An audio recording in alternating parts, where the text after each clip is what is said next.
Depuis près d'un an, l'Église nous invite, à travers des activités, des temps d'arrêt et des textes, à réfléchir sur la foi, sur notre foi. Cette année de la foi arrive à son terme. À cette occasion, des personnes sont invitées à témoigner de leur propre foi.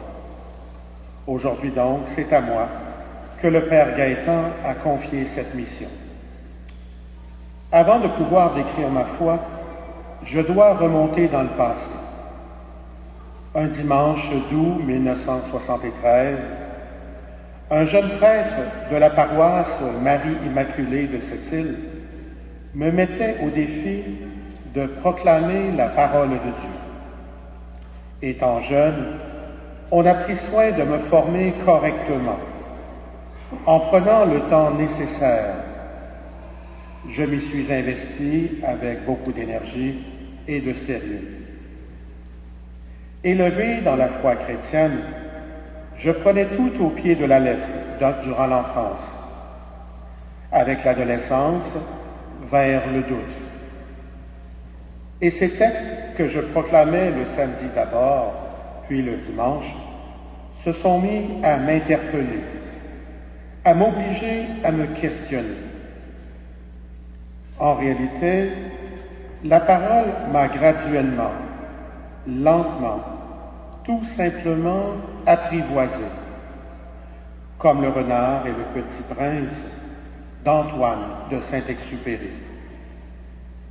La parole et moi avons appris à nous connaître, à devenir confortables l'un avec l'autre.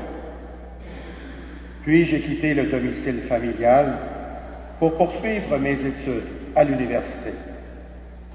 J'ai offert mes services à une paroisse de Sainte-Foy et j'y ai proclamé la parole pendant plusieurs années. Je n'ai jamais cessé de le faire depuis 40 ans. J'ai cherché à approfondir ma foi tout en tentant de mieux comprendre les textes que je proclamais. Qu'ai-je compris? Ou plutôt, qu'ai-je retenu? Ma foi, c'est d'abord un cadeau que j'ai reçu lors de mon baptême, mais un cadeau qui est fragile, telle une fleur dont on doit sans cesse s'occuper.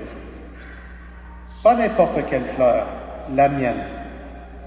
Le petit prince a fini par comprendre qu'il était responsable de sa rose, même lorsqu'elle l'exaspérait. Je suis donc responsable de ma foi. Je dois l'entretenir. Lorsque je l'oublie, elle se rappelle à moi, parfois doucement, parfois avec vigueur.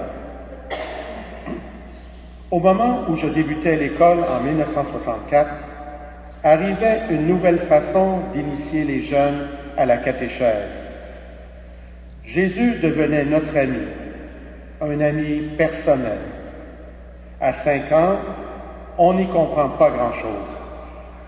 On s'attache au merveilleux. Mais c'est resté.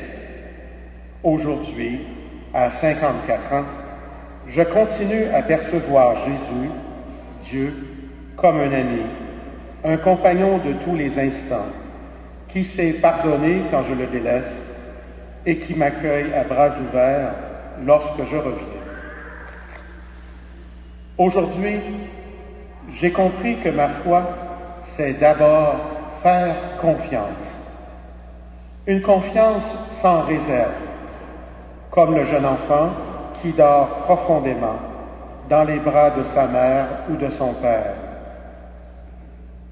Ma foi est aussi exigeante. Elle demande à s'exprimer.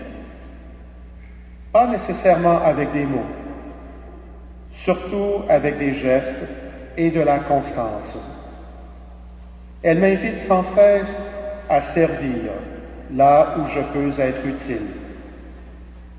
C'est ainsi que le Père Bernard m'a invité à me joindre à la communauté de l'Immaculée Conception il y a déjà plusieurs années pour y prendre charge de la préparation des parents au baptême de leurs jeunes enfants, puis de l'équipe des lectrices et lecteurs, et enfin du conseil paroissial de pastoral. Saint Paul nous le rappelle, c'est à leur comportement que doivent se reconnaître les chrétiens. Cette foi, ma foi, se nourrit encore de la parole, mais pas seulement de la parole. Elle se nourrit également de vous, de vos sourires, de votre présence à nos célébrations, des mots que nous échangeons avant celle-ci. La foi, ma foi, s'exprime également à travers l'espérance. Jésus ne vous a-t-il pas dit que la mort n'est pas la fin de tout? Ne nous a-t-il pas promis le royaume? J'en ai eu la preuve il y a quelques jours, lors des funérailles de mon père. J'ai assisté à la douleur indicible de ma mère qui perdait son compagnon de vie. Ils se connaissaient depuis 63 ans, 5 mois et 3 jours. Ma mère insistait constamment sur le 5 mois et 3 jours. Elle a écrit dans le cercueil de mon père, avant qu'il ne soit refermé, qu'elle l'aimait, qu'elle lui demandait de l'attendre, qu'elle allait le rejoindre. On ne rejoint pas le néant. Il faut donc qu'il y ait quelque chose après la mort.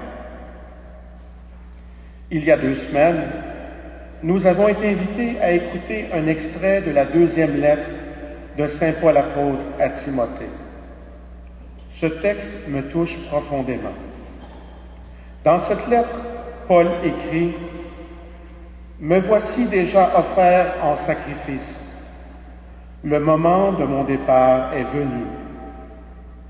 Je me suis bien battu. J'ai tenu jusqu'au bout de la course. Je suis resté fidèle. Je n'ai plus qu'à recevoir la récompense du vainqueur. Dans sa justice, le Seigneur, le juge impartial, me la remettra en ce jour-là. » Paul utilise ici l'exemple des Jeux olympiques. Les athlètes qui gagnent, encore aujourd'hui, reçoivent leur médaille, non pas immédiatement après l'épreuve sportive, mais plus tard, en soirée. Vous remarquerez que Paul ne dit pas « j'espère que ». Il écrit plutôt « me la remettra ». Il ne doute pas. Il a entière confiance dans ce Christ qui l'a renversé un jour sur le chemin de Damas et qui l'accompagne depuis toutes ces années. C'est à cette confiance tranquille, toute remplie d'espérance, que j'aspire. Une foi qui m'invite sans cesse à m'impliquer et à témoigner. Je me la souhaite, je vous la souhaite également. Je terminerai par ces paroles de Paul à Timothée. Le Seigneur me fera encore échapper à tout ce qu'on fait pour me nuire. Il me sauvera et me fera entrer au ciel, dans son royaume. À lui la gloire pour les siècles des siècles. Amen.